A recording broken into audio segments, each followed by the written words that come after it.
Welcome to mission Assam প্ৰস্তুতি YouTube channel. আজি আপোনালোকলৈ লৈ আহিছোঁ ডাইৰেক্টৰ অফ ছেকেণ্ডেৰী এডুকেশ্যন আসামে পাব্লিছ কৰা এখন নটিফিকেশ্যন।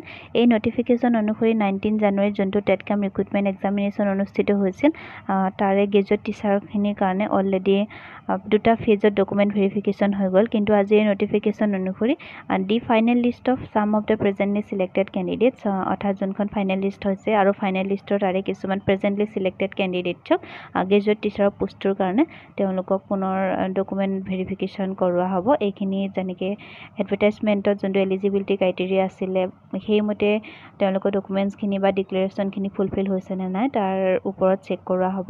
আৰু এই লিষ্টখন সকলো কেণ্ডিডেটৰ কাৰণে নাহে, কিছু সংখ্যকৰহে আহিব বুলি এই নটিছখনৰ মতে জনোৱা হৈছে। গতিকে যোনসকল কেণ্ডিডেটে এপ্লাই কৰিছিলে তেওঁলোকে মাধ্যমিক.assam.gov.in গৈ 18 আগষ্টত 11 বজাত এডমিটখন ডাউনলোড কৰিব পাৰিব, যদিহে তেওঁলোকক পুনৰ মতা হৈছে।